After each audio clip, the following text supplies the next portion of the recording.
इस वीडियो में हम समझेंगे कि अमेरिका भारत से क्यों नाराज है। अब ये आपने सिचुएशन देखी नहीं होगी अगर इंडिया और अमेरिका के इकोनॉमिक रिलेशन को देखा जाए और फिर थोड़ा सा जियोपॉलिटिक्स को उसको समझा जाए, क्योंकि पहले जो इकोनॉमिक्स होती थी वो पॉलिटिकल इकोनॉमी कहा जाता था उसको, पर आज की जो इकोनॉमिक्स है उसको पॉलिटिक्स से सेपरेट करने की कोशिश की गई है। पर इस वीडियो में हम दोनों चीज को मिला के देखेंगे, इंडिया और यूएस के जियोपॉलिटिकल रिलेशन को देखेंगे और इंडिया यूएस के इकोनॉमिक रिलेशन को देखेंगे।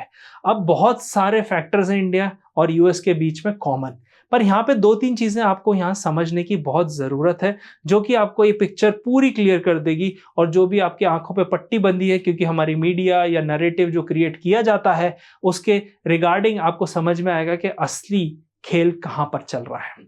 अगर आप इंडिया अमेरिका के रिलेशन देखें 1947 से, तो ये रिलेशन 2003-2001 तक अच्छे नहीं थे। अमेरिका ने हमेशा पाकिस्तान का साथ दिया है क्योंकि पाकिस्तान उसके इंटरेस्ट सर्व करता था साउथ ईस्ट एशिया में। वहीं इंडिया, क्योंकि सोवियत यूनियन हमेशा अमेरिका के एंटी रहता था, तो नेचुरली हमारा एक नेचुरल एलाय बन गया।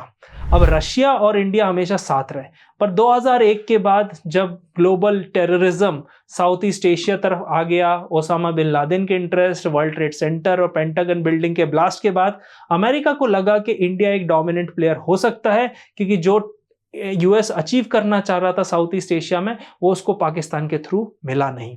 सेकेंड मोस्ट रीजन था इंडिया पे यूएस का फोकस होना, चाइना धीरे धीरे ग्रो करने लगा और अमेरिका को चाइना को कंट्रोल करना था, इसीलिए उसने इंडिया को एक ऐसा एलाय समझा जो चाइना को चेक रख सकता है। अब सबसे ज्यादा इंपॉर्टेंट बात समझने की यह है कि 2020 में ऐसा क्या हुआ कि यूएस धीरे धीरे इंडिया से नाराज और खफा होने लग गया। अब सबसे बड़ी चीज है समझने की, यहां पर इंटरेस्ट से चलती है जियोपॉलिटिक्स, और पॉलिटिक्स जहां अच्छी होती है वहां इकोनॉमी अच्छी होती है। अब इकोनॉमी का जो प्रोटेक्शन देता है वो सरकार ही देती है। अगर आपके पास स्टेबल गवर्नमेंट है तो आपकी इकोनॉमी बहुत अच्छी रन करेगी। अगर मैं आपसे बोलूं कि आपको कोई शॉप खोलनी है, कोई बिजनेस करना है, कोई ट्रेड करना है, तो आप सीरिया इराक में करना पसंद करेंगे या ऑस्ट्रेलिया या न्यूजीलैंड में? ऑब्वियसली जवाब आपके सामने होगा, क्योंकि आप चाहते हैं जहां पे स्टेबिलिटी हो, जहां पे मेरा इन्वेस्टमेंट सेफ रहे, वहीं करते हैं। तो इसके लिए इंडिया एक सेफ इन्वेस्टमेंट हेवन बहुत सारी इन्वेस्टर्स के लिए बनता जा रहा था। 2008 की जो सब प्राइम क्राइसिस आई थी उसका इम्पैक्ट अमेरिका पे तो बहुत ज्यादा ही पड़ा था, शुरुआत वहीं से हुई थी, पर उसका इम्पैक्ट इंडिया पे भी पड़ा था। आज की तारीख में सारी कंट्री एक दूसरे से रिलेटेड है, तो जब वो एक दूसरे से इकोनॉमिकली डिपेंडेंट है तो ऑब्वियसली पॉलिटिकल इंटरफेरेंस तो एक आम बात है। अब कहानी अपन मुद्दे पे आते हैं। 2019 में इंडिया में जनरल इलेक्शन हुए। उस इलेक्शन में इंडियन गवर्नमेंट एक स्टेबल स्ट्रॉन्ग गवर्नमेंट पावर में आई। उसके बाद इंडिया और अमेरिका के रिलेशन अच्छे रहे। ट्रंप ने इंडियन प्राइम मिनिस्टर को इनवाइट किया यूएस में, और वहां पे जो स्लोगन लगे कि अब की बार ट्रंप की सरकार, वो चीज अमेरिका को पसंद नहीं आई और 2020 के इलेक्शन में बाइडन आ गए। तो जैसे ही बाइडन इलेक्ट होकर आए, वहां पर एक सीन क्रिएट हुआ कि अच्छा, Indian government was in favour of Trump, that is Republican party. अब यहाँ पे एक चीज समझनी होगी, ये तो एक छोटा सा इंसिडेंट था, क्योंकि ऑब्वियसली बाइडन के साथ हमारे रिलेशन पिछले 4 सालों से उतने ठीक नहीं है। यहाँ पे समझने की बात सबसे बड़ी ये है कि जब इंडिया ने 2019 में एक मेजॉरिटी सरकार बनाई, वो मेजॉरिटी सरकार ने ग्लोबली एक अनाउंस किया कि अब हम आत्मनिर्भर बनेंगे, और वो चीज अमेरिका को अच्छी नहीं लगी, क्योंकि अमेरिका और जो वेस्टर्न नेशंस हैं वो दुनिया के प्रोड्यूसर बने रहना चाहते हैं, दुनिया के ग्लोबल सप्लायर बने रहना चाहते हैं। वो चाहते हैं हम सिर्फ चीजें बेचें और बाकी कंट्रीज खरीदें। अगेन सेम सिनेरियो है, because they want to earn money. अब यहाँ पे कॉन्सेप्ट क्या है, जब भारत ने बोला नहीं, हम भी एक बड़े प्लेयर हैं, हम भी ग्लोबल सप्लाई चेन का पार्ट बनेंगे, हम भी चीजें सप्लाई करेंगे। उसके लिए सबसे ज्यादा इंपॉर्टेंट था ये चीज समझना कि भारत भी एक बड़ा प्लेयर बनेगा।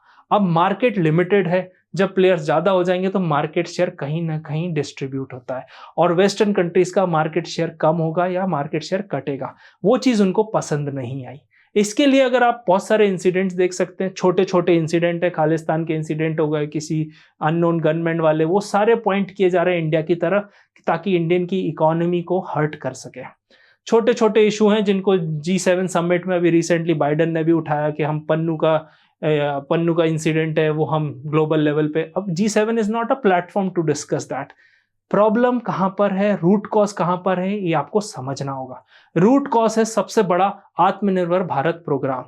आत्मनिर्भर भारत प्रोग्राम से पहले 2014 में मेक इन इंडिया का प्रोग्राम आया था।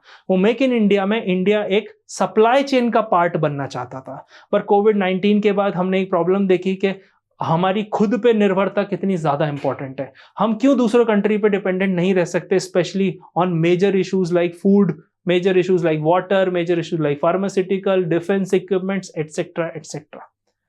अमेरिका को सबसे बड़ी प्रॉब्लम अभी हमारे आत्मनिर्भर भारत प्रोजेक्ट से है। फिर इंडिया धीरे धीरे जैसे जैसे डेवलप हो रहा है वो प्रॉब्लम्स और धीरे धीरे बढ़ती जाएंगी। तो ये कोई टसल नहीं है, बट ये थोड़ा बहुत some kind of a friction है जो इंडिया और अमेरिका के बीच में डेवलप हो रहा है। यहां से भारत को क्या करना चाहिए? भारत को ये चीज कंटिन्यू रखनी चाहिए। पहला नंबर का रीजन, अमेरिका को भी भारत की जरूरत है। क्यों जरूरत है? क्योंकि इंडिया एक बहुत बड़ा मार्केट है अमेरिकन कंपनीज के लिए। प्लस इंडिया जो इतनी ग्रोइंग पॉपुलेशन है, ग्रोइंग इनकम है, ये सारी चीजें अमेरिका को काम आने वाली है। तो इसलिए जो सैंक्शंस होते हैं, जो सारी चीजें होती हैं, इंडिया भी उन्हें अवॉइड करते चल रहा है, इग्नोर करते चल रहा है, जो कहीं ना कहीं अमेरिका उस चीजों को भी देख रहा है। पर हमने पास्ट में देखा है कि ईरान भी अमेरिका का अलाय था और भी कई अलाइज थे जिनके साथ बाद में रिलेशन अच्छे नहीं रहे। तो इंडियन गवर्नमेंट को भी यहाँ ध्यान देने की जरूरत है कि जो इकोनॉमिक रिलेशन है वो अमेरिका से बराबर बने रहे, ताकि हम ग्लोबल पॉलिटिक्स में एक बैलेंस की पोजीशन में रहें, जिससे कि इंडिया के जो इंटरेस्ट है वो सर्व होते रहें और जो इंडियंस हैं उनके लिए हम बेनिफिट के बारे में सोचते रहें। तो इस वीडियो में इतना ही। आई होप आपको पूरी कहानी समझ में आई होगी कि कौन सी इकोनॉमिक पॉलिसीज हैं जो अमेरिका को पसंद नहीं आ रहे हैं। मिलते हैं नेक्स्ट वीडियो में। जय हिंद।